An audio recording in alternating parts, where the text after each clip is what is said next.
بسم الله الرحمن الرحيم. ازيكم يا اصدقائي؟ عاملين ايه؟ يا رب تكونوا بخير. اهلا بيكم في قناتكم، قناة كريبتو فرانكو. الف مبروك ليكم طبعا. آه منصة او بوت داك تشين. طبعا الحمد لله النهاردة اظهر التخصيصات بتاعتنا وفتح الايداع المسبق على منصة اوكي اكس.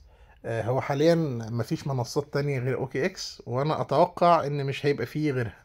فيعني يا ريت كلنا نسحب العملات بتاعتنا. طيب، نسحب العملات بتاعتنا ازاي يا فرانكو؟ هتروح جاي داخل على الاير دروب هنا، في الخانة بتاعت الاير دروب هتلاقي في عندك هنا توكنز وعندك ويزدرو. طيب ازاي تقدر تعمل ويزدرو للعملات؟ هتروح جاي رايح على دايس على خانة الويزدرو فوق هنا، هتلاقي في عندك الخانة مكتوب عليها لينك تو اكسشينج، هتدوس عليها كده وبعدين هتروح جاي رايح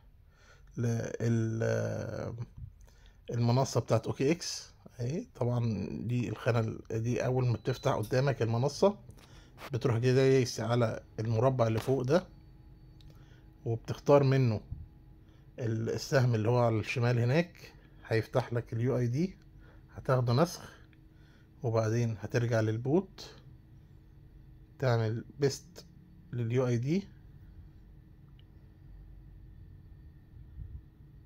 تمام. وبعدين عايزين الديبوزيت ادرس بتاع التون نتورك بتاع عملة داك تشين. هنرجع هنا هنختار منها ايداع العملات الرقمية اهي. هيروح جاي يفتح لك خانة البحث، هتكتب في البحث داك اهي، طلعت لك داك تشين، هتختارها. ايوه تمام، على شبكة التون. تمام اهي. هتعمل طلع لك العنوان، هتعمل له نسخ وترجع تاني للديبوزيت ادرس اهو. تمام كده احنا كتبنا الديبوزيت ادرس بتاعنا وكتبنا اليو اي دي. هندوس كونتينيو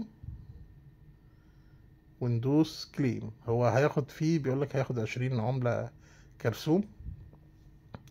وبيأكد عليك ان ده اليو اي دي بتاعك وده العنوان بتاع السحب بتاعك. كده تمام، هتقول له كليم.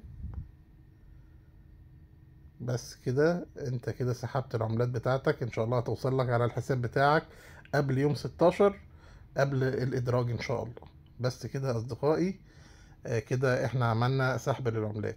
طيب، في الناس اللي هي كانت بتحب تعمل او اللي تحب تعمل بوست هتاخد 35% من عملاتك زيادة. بس لو انت عملت بوست لو دوست على زرار البوست ده هتعمل حجز للعملات ليوم 5/2. فطبعا كل واحد وبراحته. انا شخصيا شايف ان ده هيبقى موضوع فاشل جدا. يعني انا اتوقع طبعا هو داك تشين يعني مشروع وليه حاجات كتير، بس انا اتوقع ان سعر العملة هتعمل ضمب جامد جدا بعد الادراج.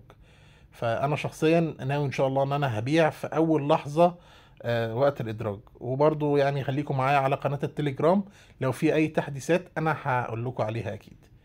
بس كده اصدقائي، يا رب تكونوا استفدتوا من الفيديو بتاع النهارده واشوفكم بخير. هسيب لكم رابط قناة التليجرام تحت في وصف الفيديو، ويا ريت تعملوا لي لايك للفيديو ده عشان تشجعوني ان انا اكمل معاكم بقية السلسلة بتاعت الفيديوهات بتاعتنا.